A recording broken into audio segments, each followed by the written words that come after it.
A malhação faz bem ao coração e você fica mais perto do notão. Isso! Salve, galera do Descomplica, tudo lelê? Tamo aqui dando aquela malhada, hein? Aquela malhada no neurônio pra você garantir o seu notão na nuca. E o que nós temos pra hoje, tio Oda? Hoje falaremos sobre engenharia genética. Ó, vou dizer que isso cai quase todo ano no Enem. É um dos temas mais frequentes do Enem. Porque você sabe, né? Tem a genética clássica. Azão Azinho, Mendel, ervilha. Mas cada vez mais as questões de genética clássica estão diminuindo a sua ocorrência e vem aparecendo mais as questões dessa parte mais moderna da genética, que é a engenharia genética, que tem uma dificuldade mediana, tá? Não é tão fácil quanto a parte de cadeia alimentar, mas também, sabe, não vai ser tão difícil como a síntese de proteína, uma mitose. Vamos lá, vamos entender aqui como que isso pode aparecer no seu Enem. De boa?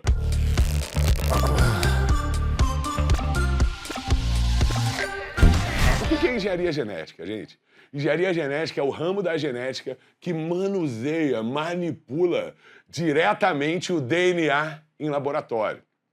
Ela surgiu no fim do século XX com a descoberta de enzimas que cortam o DNA em segmentos específicos chamadas enzimas de restrição ou endonucleases. Guarda esse nome. Enzima de restrição ou endonuclease cortam o DNA em segmentos específicos. E aí, gente, a genética explodiu, né? As aplicações disso aqui, elas são gigantes. A gente vai comentar aqui algumas aplicações importantes, como a clonagem, as células-tronco, a transgenia e o exame de DNA. Beleza? Fala pra mim o que é um clone. Clone é uma cópia geneticamente igual, que pode ser de um gene, pode ser de uma célula ou pode ser de um indivíduo inteiro. Só se liga que as reproduções assexuadas tradicionais, tipo uma bactéria se dividiu, gerou duas bactérias geneticamente iguais, isso é uma clonagem natural. Só que o homem ele aprendeu o quê? Que se ele pega o núcleo de uma célula e transfere para outra, aquela nova célula vai ser um clone da anterior. Por quê? Porque as informações genéticas estão no núcleo. Então, na hora de você analisar uma clonagem, vê de quem veio o núcleo. Porque o clone ele vai ser uma cópia geneticamente igual de quem doou o núcleo para a formação dessa célula clonada. Beleza? Células-tronco, gente, muito importante. O que são as células-tronco, as stem cells? São células, gente, que a gente diz que elas são totipotentes. Por que totipotente? Porque ela pode tudo. Ela pode se diferenciar em orelha, em coração, em bumbum. Ela pode virar qualquer outra célula. E qual a importância dessas células-tronco hoje? A partir das células-tronco, a gente pode tentar regenerar, recuperar regiões lesionadas do corpo. Por exemplo, tua cartilagem do joelho está lesionada, você está com artrose, vamos tentar botar células-tronco do seu corpo ali para regenerar essa cartilagem? Isso é possível, gente. Hoje isso é possível.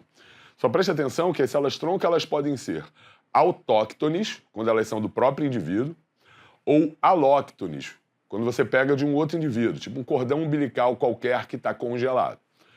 A questão é que se a célula for do próprio indivíduo, logicamente isso é melhor, uma vez que sendo geneticamente igual, isso vai garantir que não há rejeição.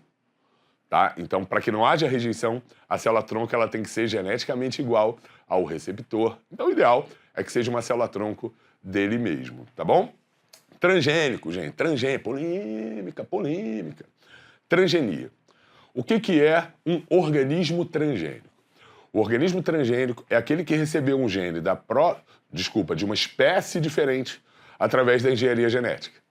Então, se através da engenharia genética eu pego, por exemplo, um gene do vagalume, coloco nas células do meu bumbum, para no próximo carnaval sair, Kiki! Ia ser irado, né? Kiki! Opa! O Adinha virou transgênico, porque ele recebeu um gene do vagalume. Então, quando você pega o gene de uma espécie, coloca na outra, e essa outra espécie expressa esse gene, isso é a transgenia. Existem várias formas de construir os transgênicos. Uma delas, por exemplo, por muito tempo, que foi a mais utilizada, é a chamada tecnologia do DNA recombinante, que você corta usando enzima de restrição o DNA de uma espécie e cola esse DNA numa outra espécie usando uma outra enzima chamada DNA ligase.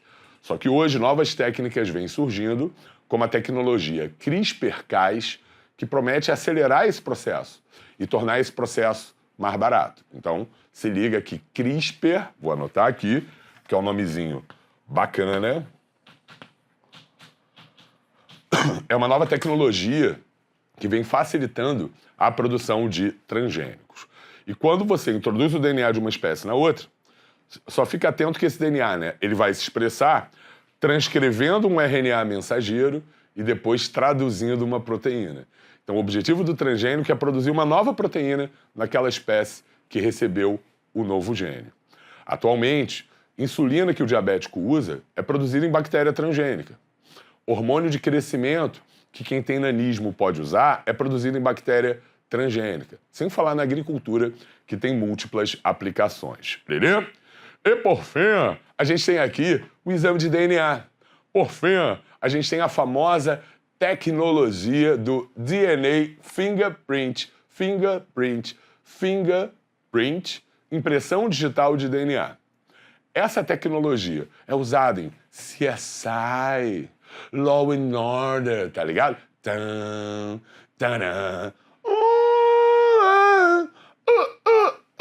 Pra quê? Pra saber se o DNA da cena do crime é o DNA do cara que está sendo investigado. Como é feito esse exame? Você corta o DNA do indivíduo usando uma dada enzima de restrição e, usando a mesma enzima de restrição, você vai cortar o DNA da cena do crime. Se de fato, aquele indivíduo que estava na cena do crime, os fragmentos de DNA vão ser exatamente iguais. Tá? Você compara fragmentos de DNA através de um exame de eletroforese, de uma eletroforese em gel. E pode ser usado também para paternidade, paternidade. Quem você acha aí que é o pai dessa criança? Tá aqui a mãe, o filho e os possíveis pais.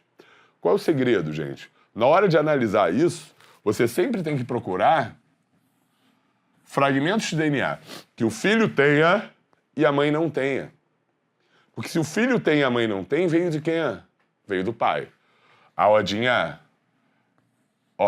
vai ser ou 2 ou 3, não vai ser 1. Se o filho tem e a mãe não tem, veio do pai. Filho tem e mãe não tem, o 3 se livrou. Então, quem é o papai dessa criança é o P2. Parabéns, papai! Programa do Ratinho, Márcia Goldsmith, já fizeram muito isso. Muitos exames de paternidade. Suave? Saiu da frente para se você quiser printar. E agora atenção, que é aquele momento que você gosta. É o momento da dica de ouro. Resumindo isso aqui em 1 minuto. O que você tem que saber sobre engenharia genética valendo? A engenharia genética é o ramo da genética que, corta o DNA, manipula o DNA em laboratório, que surgiu com a descoberta das endonucleases ou enzimas de restrição. Suas principais aplicações são a clonagem, geração de células de indivíduos geneticamente iguais, células-tronco, que são células que ainda vão se diferenciar em vários tipos de células diferentes, podem ser usadas na medicina, e o ideal é que a célula-tronco ela tenha o mesmo DNA do receptor, para que não haja, assim, a rejeição. Transgênicos, que são seres que receberam genes de outras espécies através da engenharia genética, e os exames de DNA, o DNA fingerprint, que compara fragmentos de DNA. São usados em testes criminalísticos e testes de paternidade. Na paternidade, vê o DNA que o filho tem e a mãe não tem.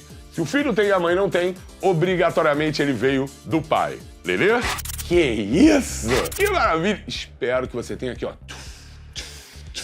malhado os seus neuroninhos. Pra quê? Pra garantir ali, aquele notão na nuca. Tu vai mandar bem no Enem. Para ter essa garantia mesmo, você se sentir mais seguro, é muito importante que você faça exercícios.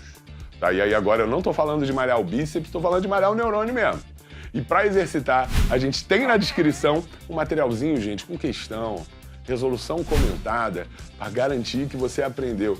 Porque Porque assim, você só vai aprender efetivamente se você treinar, beleza? Ó a comparação aí com a malhação. Então espero que você tenha gostado, gente. Dá aquela treinadinha, baixa o material e a gente se vê no próximo vídeo, beleza? Até mais!